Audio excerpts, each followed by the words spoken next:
আসুন বেরাদার মা বোনেরা আমার, মা খালারা একটু মনোযোগ সহকারে শুনুন। আজকে হযরতে জাবির রাদিয়াল্লাহু তাআলা আনহু এক কদম করতে করতে নবীর কাছে গেলেন, আর যাওয়ার পরে বলছি, ইয়া রাসূলুল্লাহ, ইয়া হাবিবাল্লাহ, নবী গো, আমি জাবির একটু বাড়ির দিকে যেতে চাই হুজুর, দয়া করে আমাকে একটু ছুটি দিন, আমি বাড়ির দিকে যেতে চাই। হযরতে জাবির রাদিয়াল্লাহু তাআলা আনহু নবীর কাছে পারমিশন নেওয়ার পর আজকে উনি আপনার বললেন, হুজুর আমাকে একটু বাড়ির দিকে যেতে দিন। এই দেখেন বেরাদার, আমার নবী, মায়ার নবী, দয়ার নবী হাবিবুল্লাহ সাল্লাল্লাহু তাআলা আলাইহি ওয়াসাল্লাম বলছেন, ঠিক আছে জাবির, যাও যাও, তুমি চলে যাও, বাড়ির দিকে চলে যাও, তবে একটু তাড়াতাড়ি করে চলে আসবে। এই দেখুন বেরাদার, হযরতে জাবির রাদিয়াল্লাহু তাআলা আনহু এক কদম দুই কদম করতে করতে আমার নবীর কাছে পারমিশনটা নেওয়ার পরে আজকে বাড়ির দিকে যেন রওনা হয়ে গেলেন। বাড়ির দিকে আপনার এক কদম দুই কদম করে চলতে আছেন। এই দেখেন বেরাদার, চলতে চলতে চলতে ওনার বাড়ি পর্যন্ত পৌঁছে গেলেন। আর বাড়ি যখন পৌঁছে গেলেন, আপনার দরওয়াজার কাছে আসার পরে দরওয়াজায় খটখটি আওয়াজ করলেন। আওয়াজ করার পর আজকে সালাম পেশ করলেন। ও বাপজির আমার ভাইরা, ও কাহার পাড়ার যুবকেরা, ও মা বোনেরা, একটু মনোযোগ সহকারে শুনুন রে বাবা। আপনাদেরকে বলতে চাই, হাদিসের মধ্যে এসেছে, এক মুসলমান অপর মুসলমানকে যখন দেখবেন প্রথমে সালাম দিতে হবে। আজকে যদি কোনো বাড়িতে তোমরা প্রবেশ করতে যাও, সর্বপ্রথমে বাড়িরকে আজকে সালাম দাও, সালাম দাও, এটা হলো সুন্নাত। কি বললাম? জোরে বলেন, সুন্নাত। সালাম দেওয়া সুন্নাত। আজকে আমার আল্লাহ পাক আল্লাহ তাআলা বললেন, বান্দারে, তোমাদের জন্য আমি আমার নবীকে মডেল করে পাঠিয়েছি, আমার নবীকে ফলো করো। আর নবীকে যদি ফলো করো তবে তুমি সাকসেস পাবা। তুমি ভালো শিক্ষক হতে চাও, আমার নবীর আদর্শকে ফলো করো। তুমি ভালো মাস্টার হতে চাও, নবীর আদর্শকে ফলো করো। তুমি ভালো ডাক্তার হতে চাও, নবীর আদর্শকে ফলো করো। তুমি ভালো বৈজ্ঞানিক হতে চাও, নবীর আদর্শকে ফলো করো। তুমি আজকে ভালো প্রফেসর হতে চাও, নবীর আদর্শকে ফলো করো। তুমি ভালো আজকে বাবা হতে চাও, নবীর আদর্শকে ফলো করো। তুমি ভালো মা হতে চাও, নবীর আদর্শকে ফলো করো।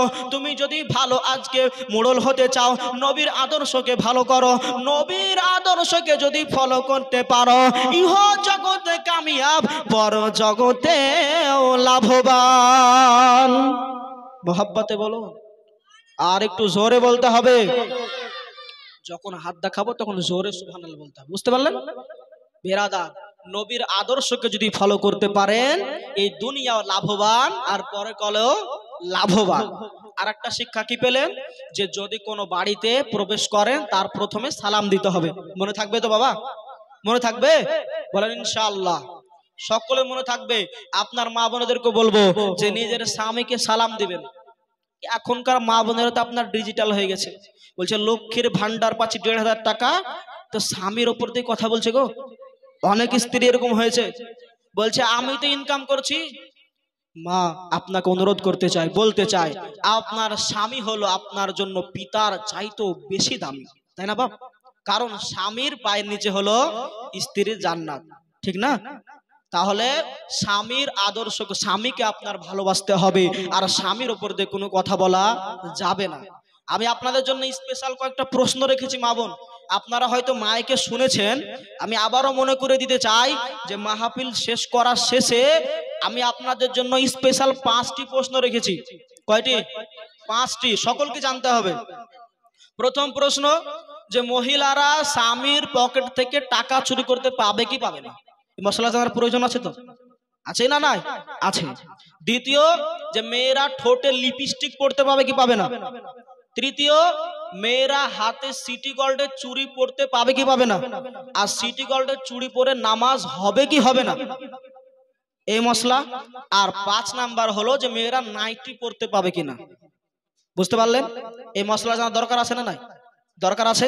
বিরাদার, আপনাকে বলতে চাই, আপনার এই সমাজে এমনও আপনার অনেক মানুষ রয়েছে জানেন, আপনার পুরুষদের মধ্যে বলছি, এমনও আপনার অনেক মানুষ রয়েছে যারা এটা বলতে পারে না যে আমাদের প্রথম কালেমাটা কি। আলহামদুলিল্লাহ আপনারা সকলে জানেন, আশা করব যে প্রথম কালেমা আমরা সকলে জানি তো, বলুন ইনশাআল্লাহ। যদি না জানেন তা আমার সাথে সাথে একবার পড়েন, প্রথম কালেমা তৈয়ব লা ইলাহা, সকলে পড়ুন লা ইলাহা ইল্লাল্লাহু মুহাম্মাদুর রাসূলুল্লাহ সাল্লাল্লাহু তাআলা আলাইহি ওয়াসাল্লাম। এটা হলো আমাদের প্রথম কালেমা। তো এমনও আপনার কিছু বাই ফ্রন্ট লোক আছে যারা প্রথম কালেমা জানে না, আর মসজিদে গিয়ে বড় বড় কথা বলে, এই ইমাম সাহেব আপনার এটা ভুল হলো, ওটা ভুল হলো। বাপ, আপনাকে বলতে চাই, যদি ইমাম সাহেবের ভুল হয়, আপনি যদি ভুলটা ধরতে পারেন ভালো কথা, ইমাম সাহেবকে বলুন যে আপনার এটা ভুল হচ্ছে। কিন্তু বাপ, একটা কথা আপনাদের অনুরোধ করব যে নিজে শিক্ষা অর্জন করুন, নিজে শিখুন, সঠিকটা শিখুন। এমনও আপনার অনেক মানুষ আছে, এমনও অনেক যুবক আছে যারা বিবাহ করেছে কিন্তু আপনার ফরজ গোসল কিভাবে করতে হয় এটা জানে না। নাই আছে, ফরজ গোসল কিভাবে করতে হবে অনেক মাও জানে না, অনেক বাবাও জানে না। আমি এই নিয়মটাও আপনাদের বলে যাবো ইনশাআল্লাহ, যে ফরজ গোসল কিভাবে করতে হয়। বুঝা গেল? শেষে মশলাটা বলবো, তার আগে ওয়াজটা শেষ করি, নাকি বলছেন? শুনতে ভালো লাগছে তো? মা বোন শুনতে ভালো লাগছে গো? জি হ্যাঁ হ্যাঁ করিয়েন গো। মা বোনরা বলছে যে বলবো না, শুনতে ভালো লাগছে না, ঠান্ডা দিন ছেড়ে দেন, তাই আছে নাকি বলছেন? শুনবেন তো? সকলে কিন্তু আমার এখানে পরিচিত আছে, বুঝতে পারলেন? তার জন্য আমি একটু একটু বলতে পারছি। আর অনেকে আমাকে চিনে, কারো হয়তো আমি পোতা বা কারো আপনার ভাতিজা, এরকম অনেক আমার আত্মীয় এখানে বসে আছে, আমি জানি, ওই জন্য আমি বলতে পারছি, বুঝতে পারলেন?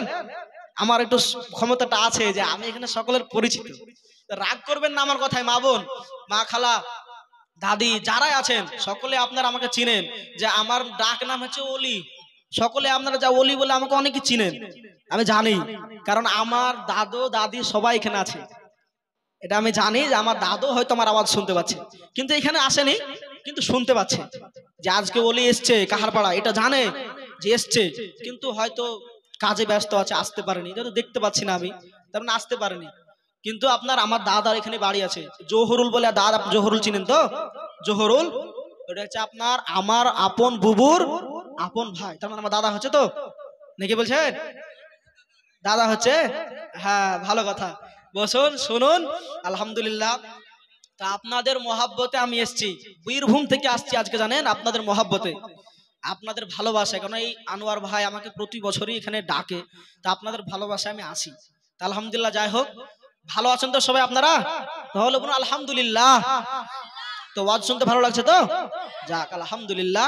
তো একটু ছোট্ট নাতে কলি পড়ে আবার ওয়াজ শুরু করব। এবার দুরূদ পড়ুন, আল্লাহুম্মা সাল্লি আলা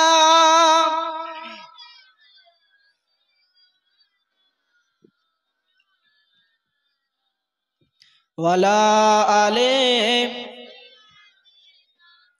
মাওলানা সাল্লাল্লাহু আলা মুহাম্মাদিন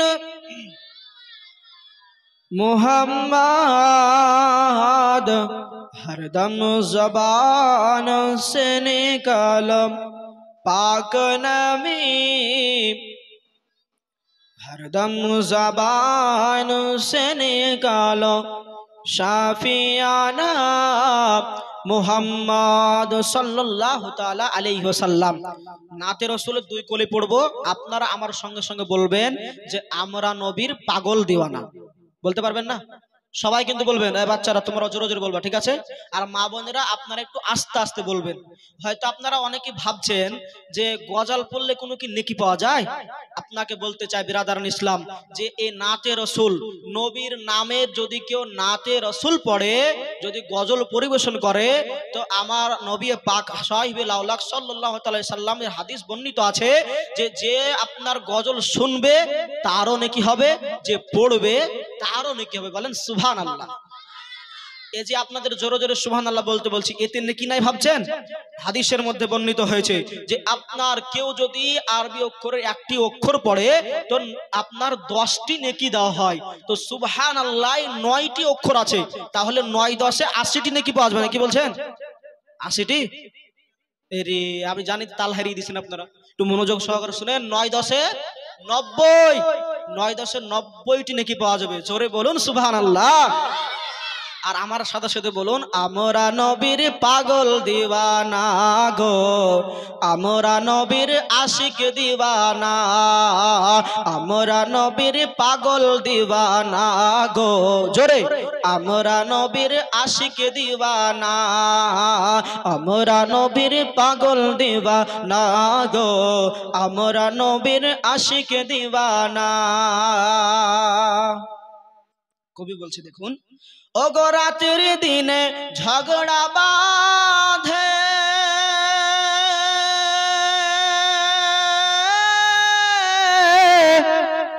নবী হবেন আমার মাঝে গো।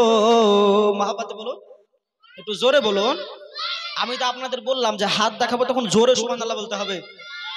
আমি তো বললাম যে সুবহানাল্লাহ বললে নেকিও পাবেন, তাহলে এত কামচুষি করছেন কেন? বসে বসে নেকি পাচ্ছেন 90টি করে নেকি, আর বসে আছেন এ তো আলাদা নেকি, পেতেই থাকবেন। জোরে বলুন।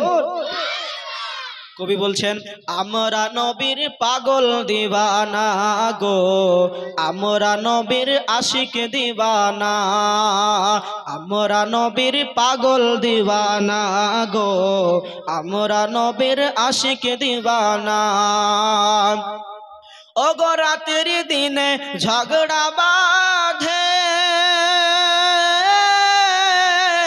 আরে নবী হবেন আমার মাঝে গো, তাই দিনে বলে ইয়া নবী, রাতে বলে ইয়া নবী, নবী কি মোরা পাবো না, আমরা নবীর পাগল দিওয়ানা গো, আমরা নবীর আশিক দিওয়ানা, আমরা নবীর পাগল দিওয়ানা গো, আমরা নবীর আশিক দিওয়ানা। গজলের মানে মতলব বুঝার একটু চেষ্টা করতে হবে। গজল কেন পড়া হয় জানেন? জানেন, সুরে সুরে আপনাদেরকে বুঝাইতে পারা যায়। তাহলে বলেন, গজল পড়লে গুনাহ হবে? গুনাহ হবে গো, নেকি হবে। আমার নবীর শান ও মানকে আমি ছন্দের মাধ্যমে প্রমাণ করছি, বুঝার চেষ্টা করছি। তাহলে গজল পড়লে গুনাহ হবে না, নেকি হবে, আর শুনলেও নেকি হবে। তো কবি বলছে যে রাত্রি দিনে ঝগড়া বাঁধে, মানে নবী আমার যখন দুনিয়াতে আসবেন তো রাত বলছে ইয়া রাসূলুল্লাহ নবীকে আমার মাঝে দিন, আর দিন বলছে ইয়া হাবিবাল্লাহ ইয়া রব্বুল আলামিন নবীকে আমার মাঝে দিন। কেন? যদি নবী এই দিনের মাঝে আসে, আমার মাঝে আসে, তাহলে পৃথিবীর সকল মানুষ এই দিনকে মনে রাখবে, আজকে আমার সম্মান বেড়ে যাবে, ইজ্জত বেড়ে যাবে। তাই রব্বুল আলামিন আমার নবীকে আমার মাঝে দিন। তো রাত্রি দিনে ঝামেলা করেছিল, তো আমার আল্লাহ আজকে নবীকে কোন টাইমে পাঠিয়েছেন? সকাল সকাল ভোর বেলায়, না রাত না দিন, মানে দুই সময়ের মধ্যবর্তী স্থান, শুভে সাদিক, সকাল ভোর ভোর। তো কবি সেদিকে লক্ষ্য করে বলছেন, তাই 12ই রবিউল আউয়ালে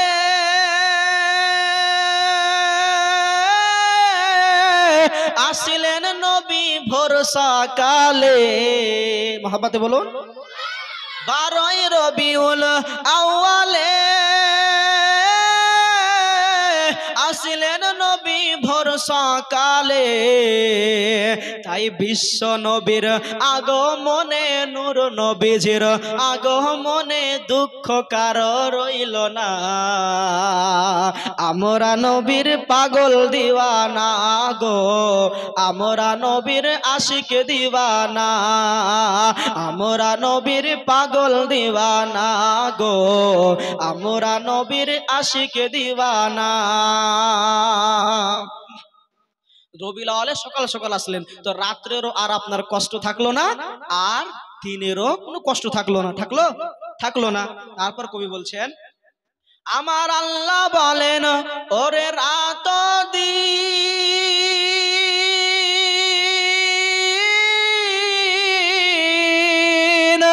আসিতেছেন মোর রহমাতুল লিল আলামিন। মহাব্বতে বলুন, আমার আল্লাহ বলছেন রাত ও দিন নবী আসছেন আমার রহমাতুল লিল আলামিন। আপনাদের প্রথমেই বলেছি, আমার আল্লাহ বলছেন ওয়ামা আরসালনাকা ইল্লা রাহমাতাল লিল আলামিন, আমি আমার নবীকে প্রেরণ করিনি কিন্তু দোনো জাহানের, দোনো আজকে জাহানের রহমাতুল লিল আলামিন করে পাঠিয়েছি। বলেন সুবহানাল্লাহ। তো আমার আল্লাহ হলেন রব্বুল আলামিন, আর নবী হলেন রহমাতুল লিল আলামিন। তাই কবি সুন্দর ভাষায় লিখছেন, আল্লাহ বলেন রাত দিন আসিতেছে মোর রহমাতুল লিল আলামিন।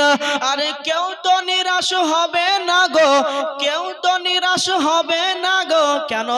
সে যে রহমতেরই খাজানা, আমরা নবীর পাগল দিওয়ানা গো, আমরা নবীর আশিক দিওয়ানা, আমরা নবীর পাগল দিওয়ানা গো, আমরা নবীর আশিক দিওয়ানা। আসুন বাবজিরা, আমার ভাইয়েরা, আমার মা বোনেরা, আমার মা খালারা, একটু মনোযোগ সহকারে শুনুন। আমি বলতেছিলাম হযরতে জাবির রাদিয়াল্লাহু তাআলা আনহু নিজের বাড়ির দিকে গেলেন, আর যাবার পরে সালাম পেশ করলেন। এখানে ছিলাম তো বেরাদারান ইসলাম, সালাম পেশ করা হলো। সালাম যখন পেশ করলেন, ইতিমধ্যে ওনার স্ত্রী, ওনার বিবি জান ঘর থেকে বেরিয়ে আসছেন। আসার পরে দরওয়াজা খুলছেন, তো আপনার হযরতে জাবির সালাম পেশ করলেন। সালাম যখন পেশ করলেন, ওনার বিবি জান সালামের উত্তরটা দিল। সালামের উত্তর দেওয়া হয়ে গেল। এবার ওনার বিবি জান আশ্চর্য হয়ে জিজ্ঞেস করছেন, ওগো আমার স্বামী জান, আমার নয়নের মণি মাথার তাজ, আপনি তো কিছুক্ষণ আগে গেলেন, বললেন যে খন্দকের যুদ্ধে যাবেন, তাহলে এত তাড়াতাড়ি কেন ঘরে ফিরলেন? আপনাকে কেন এত চিন্তিত মনে হচ্ছে? কিছু কি হয়েছে একটু বলুন না, বলুন না। বিবি জান যখন এই কথা বলছেন, হযরতে জাবির রাদিয়াল্লাহু তাআলা আনহু উনি আপনার বলছেন, না না বিবি, আমার কিছু হয়নি, কিছু হয়নি। তবে বিবি গো, তুমি একটু বলো, আজকে আমাদের ঘরে কি কোনো খাবার রয়েছে? কোনো খাবার রয়েছে? হযরতে জাবির যখন এই কথা বলছেন, ওনারা বিবি বলছে, স্বামী গো, আমার ঘরে তো কিছু খাবার নাই হুজুর, তবে কিছুটা জও আর রয়েছে, জও রয়েছে, আর একটা ছোট্ট খাসি রয়েছে হুজুর, এই দুটোই আজকে বাড়িতে অবশিষ্ট রয়েছে। ওনারা বিবি জানো, হযরতে জাবিরের বিবি আপনার যখন এই কথা বলেছেন, হযরতে জাবির বলছে, বিবি গো, ওই আজকে জওগুলো তুমি কি করো? আজকে জওগুলোকে তুমি পিষতে শুরু করো, জওগুলোতে তুমি ময়দা শুরু করো, ময়দা করতে শুরু করো, আর আজকে কিছু রুটি বানাও, আর ওই ছোট্ট খাসিটা আমাকে দাও রে বিবি, আমি খাসিটাকে জবাহ করে গোশত তৈরি করে, আর ওই গোশতটাকে তুমি রান্না করবে, রুটিগুলোকে তৈরি করবে, আর আমি আমার নবীকে দাওয়াত করতে যাব। কেন বিবি, তুমি কি জানো? বললে, কি হয়েছে বলেন না স্বামী, আপনাকে কেন এত চিন্তিত মনে হচ্ছে? মা বোন, এই ঘটনা থেকে আপনাদেরকে একটু শিক্ষা নিতে হবে। আপনার স্বামী যখন সারা দিন কাজ করার পরে আপনার কাছে আসবে, আপনি তাড়াতাড়ি করে পানিটা দিবেন, আগিয়ে দিবেন। স্বামী আপনাকে কেন এত চিন্তিত লাগছে একটু বলুন, একটু মিষ্টি মিষ্টি করে কথা বলবেন, পানিটা আগিয়ে দিবেন। স্বামীর কোন জিনিসটা লাগবে একটু আপনি জিজ্ঞেস করবেন, কেননা যদি আপনার স্বামীকে আপনি ভালো না বাসেন, স্বামীর যদি সম্মান না করেন, আমার আল্লাহ পাক আল্লাহ তাআলা বলছেন, আমি স্বামীর নিচে স্ত্রীর জান্নাত আজকে দিয়েছি। আজকে যদি স্বামী স্ত্রীর ভালোবাসা এমন হওয়া উচিত যেমন ছিল আমার মা ফাতেমা, হযরতে আলী, বিরাদারান ইসলাম, আল্লাহ পাক আল্লাহ তাআলা আপনার নবী করিম সাল্লাল্লাহু তাআলা আলাইহি ওয়াসাল্লামের হাদিসে বর্ণনা হয়েছে, আমার আল্লাহ বলেন, আমি আল্লাহ ব্যতীত যদি কাউকে সিজদার হুকুম দিতাম, তাহলে সকল নারীকে বলতাম, সকল মাদেরকে বলতাম, ওগো নারীরা, ওগো আমার মায়েরা, তোমরা তোমার স্বামীকে সিজদা করো। কিন্তু আমার আল্লাহ পাক আল্লাহ তাআলা বলছে, আল্লাহ ব্যতীত কাউকে সিজদা করা যাবে না, যাবে না, যাবে না। তাই বিরাদার, আল্লাহ ব্যতীত কাউকে সিজদা করা যাবে না। কিন্তু আমার আল্লাহ পাক আল্লাহ তাআলা বলছে, ও আমার বান্দীরা, তোমাদের স্বামীর সাথে তোমরা এমন আচরণ করো, এমন ব্যবহার করো, যেন তোমার আচরণে খুশি হয়ে, যেন তোমার ব্যবহারে খুশি হয়ে তোমার স্বামী তোমাকে বেশি বেশি করে ভালোবাসে। আর আজকে জান্নাতে তোমরা জানো স্বামী স্ত্রী এক হয়ে দেখা করতে পারো। একটু জোরে বলুন। বিরাদারান ইসলাম, হযরতে জাবিরের বিবি জানো, বিরাদার আজকে বলছেন, স্বামী গো, আপনাকে কেন এত চিন্তিত লাগছে একটু বলুন। হযরতে জাবির বলছে, বিবি গো, আজকে আমি আমার নবীকে দেখেছি হুজুর, আমার পেটে পাথর বেঁধে রয়েছে না, আমার নবীর কত কষ্ট হচ্ছিল রে বিবি, আমি জাবির সেটা দেখে এসেছি। বিবি গো, তুমি আর দেরি করিও না, দেরি করিও না, তুমি আজকে জওগুলোকে পিষতে শুরু করো, ময়দা ময়দা বানিয়ে রুটি বানাও আর আমাকে ছাগলটা দাও, আমি জবাহ করে গোশত তৈরি করে নি, আজকে তুমি রান্না করবে, আমি নবীকে দাওয়াত দিয়ে আসবো, আমার নবী আমার বাড়ি আসবেন আর একটু খাওয়া দাওয়া করবেন, আমার জাবির আমার মনটা ভরে যাবে। বিবি গো যাও যাও, আর দেরি করিও না। এই দেখেন বেরাদার, হযরতে জাবিরের বিবি আপনার ঘরে গেলেন, যাওয়ার পরে ও জগুলোকে নিলেন আর ময়দা বানাতে শুরু করলেন। আর হযরতে জাবির আপনার ওই খাসিটাকে নিলেন, নিয়ে যাওয়ার পরে বাড়ির বাইরে গেলেন। তার দুটো সন্তান ছিল, মনে রাখবেন বাবা এই সন্তানগুলো আপনার একটু আলোচনা হবে। ওই দুটো সন্তানকে নিয়ে বাড়ির বাইরে গেলেন, যাওয়ার পরে ওই ছোট্ট খাসিটাকে আপনার বিসমিল্লাহি আল্লাহু আকবার বলে জবাহ করলেন। জবাহ করা হয়ে গেল, বিরাদার গোশত তৈরি করতে শুরু করলেন। গোশত তৈরি করছেন আর ওনার ছেলেরা আপনার দেখতে আছে। এই দেখেন বিরাদার, হযরতে জাবির আপনার গোশত তৈরি করে ওনার বিবি জানকে নিয়ে এসে দিলেন। নিয়ে আসে দেওয়ার পরে বললেন, বিবি গো এবার তুমি এই গোশতটাকে রান্না করো আর রুটিগুলোকে তৈরি করে নাও, আমি নবীকে দাওয়াত করে আসি, আমার নবীরকে আজকে দাওয়াত করে আসি, আমার নবী আমার বাড়ি আসবে রে বিবি, তাই আমি আজকে খুশি হয়ে যাব, আমার জাবির আমার বাড়িতে একটু খাওয়া দাওয়া করবে, আমার মনটা খুশি হয়ে যাবে রে বিবি, আজকে আমি জাবির সহ্য করতে পারি না, আমার নবী যেই নবী মায়ার নবী উম্মতের কান্ডারি নবী আজকে আমাদের জন্য কত কষ্ট করেছেন রে বাবা, একটু শুনো না।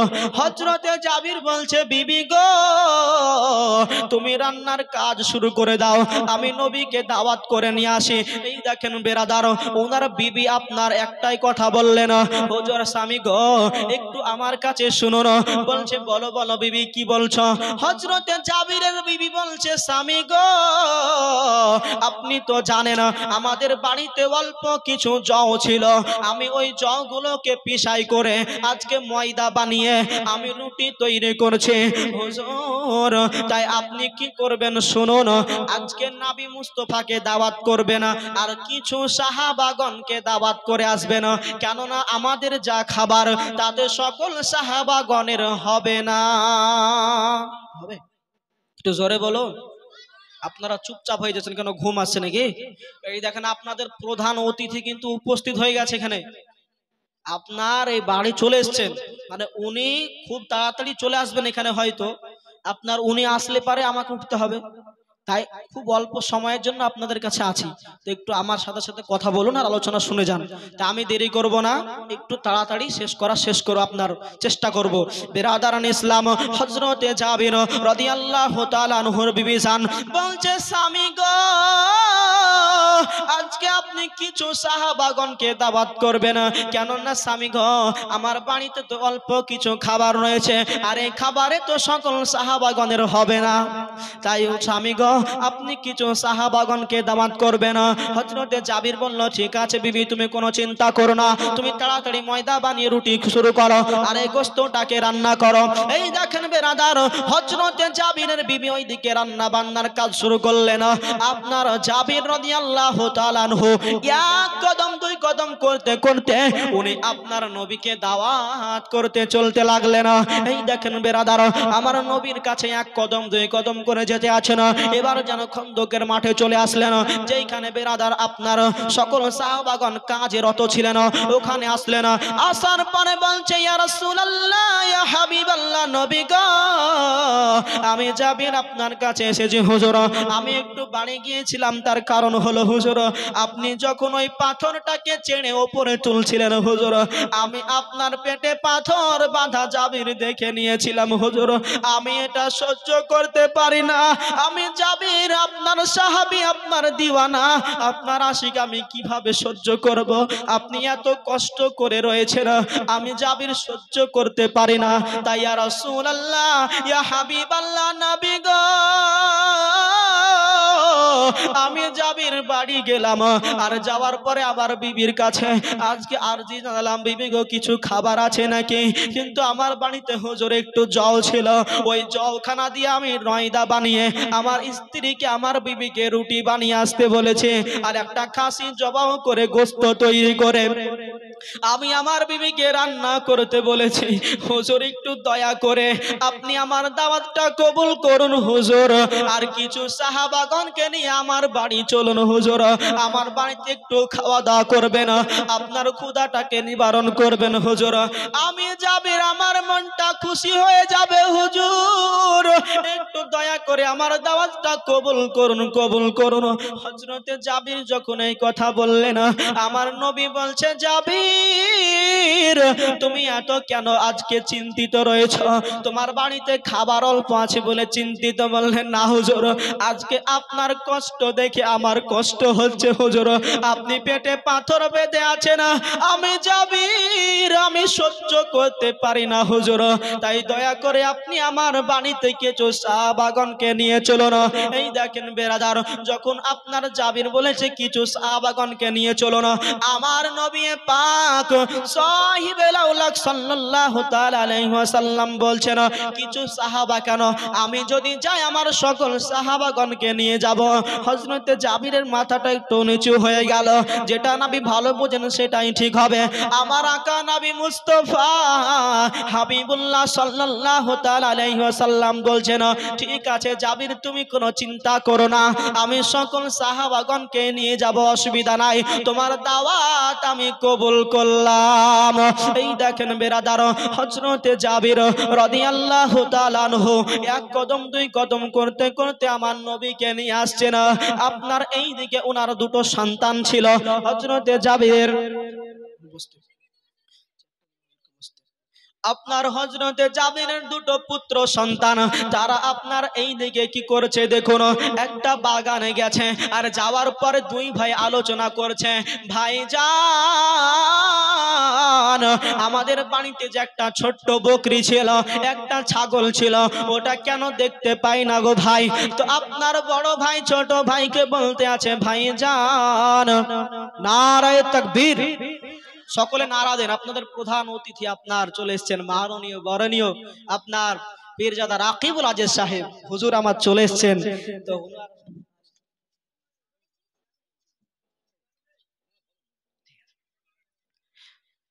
হুজুর চলে এসেছেন, প্রধান অতিথি আমাদের আজ মাননীয় বরণীয় হুজুর রাকিবুল আজিজ সাহেব।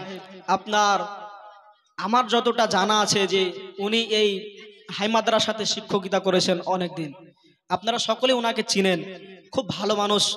আপনার মাননীয় বরণীয় হুজুর আপনার রাকিবুল আজিজ সাহেব উনি চলে এসেছেন, ওনাকে বসিয়ে রেখে বেশিক্ষণ আলোচনা করব না, কারণ এটা বেয়াদবি হয়। তবে আমি যে ঘটনাটা বলছিলাম আমি সেইটা আপনাদেরকে শেষ করেই ইনশাল্লাহ আপনার ওনাকে দিয়ে দিব, হুজুর যদি অনুমতি দেন। বিরাদারান ইসলাম, আমি বলতেছিলাম যে হযরতে জাবির রাদিয়াল্লাহু তাআলা আনহু উনি আপনার নবীকে দাওয়াত করতে গেলেন, দাওয়াত করছেন, আর এই দিকে ওনার দুটো সন্তান পুত্র সন্তান তেনারা আপনার কি করছে দেখুন।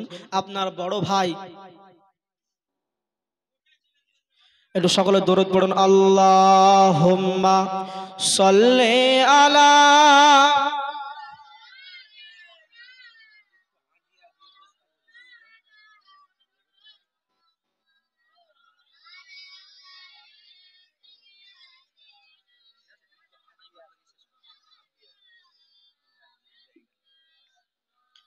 সাল্লাল্লাহু আলা মুহাম্মাদিন। हरदम ज़बान से निकाल पाक नामे मुहम्मद, हरदम ज़बान से निकाल शाफियाना মুহাম্মদ। বিরাদারান ইসলাম, আমি বলতেছিলাম যে হযরতে জাবির রাদিয়াল্লাহু তাআলা আনহু দুই সন্তান আলোচনা করতে আছে, যে বড় ভাই ছোট ভাইকে বলছে, ছোট ভাই বড় ভাইকে বলছে, ভাইজান আমাদের বাড়িতে একটা ছাগল ছিল, বকরি ছিল, তো দেখতে পাচ্ছি না কেন? তো বড় ভাই ছোট ভাইকে বোঝাচ্ছে, যে এইভাবে আব্বা জবাহ করলো, হুজুর আসবে দাওয়াত দাওয়াত খেতে, তাই আব্বা জবাহ করে গোশত তৈরি করেছে। এইভাবে আপনার এখান থেকে আরো লম্বা অনেক ঘটনা আছে। তো যেহেতু হুজুর চলে এসছে, আপনাদের প্রধান অতিথি, মাননীয় বরণীয়, তো ওনাকে বসে রেখে আলোচনা করা একটা বেয়াদবি সমতুল্য হয়। আমি উনার ছাত্র সমতুল্য, তাই আমি আলোচনা করব না। এখান থেকে হুজুর আপনাদের শুনিয়ে দেবে ইনশাআল্লাহ এরপরে কি হবে, হযরতে জাবিরের দুই সন্তান কি করবে, বা নাবি দাওয়াত খেতে আসবেন কিনা, এই ঘটনাটা হুজুর শুনিয়ে দিবে আপনাদেরকে। এরপর থেকে ইনশাআল্লাহ শোনাবে, হুজুরের মুখ থেকে আপনারা শুনবেন। তা আমি আলোচনা লম্বা চড়া করব না, এখান থেকে ইতি করব। তো শেষ করার শেষে আপনার আমার নিয়ম হলো যে একটি ছোট্ট নাতে রসুল পড়ি। সকলে রাজি আছেন তো শোনার জন্য? রাজি আছেন তো? না বলছেন যে হুজুর চলে এসছে ওনাকে দিয়ে দেন? রাগ করছেন নাকি?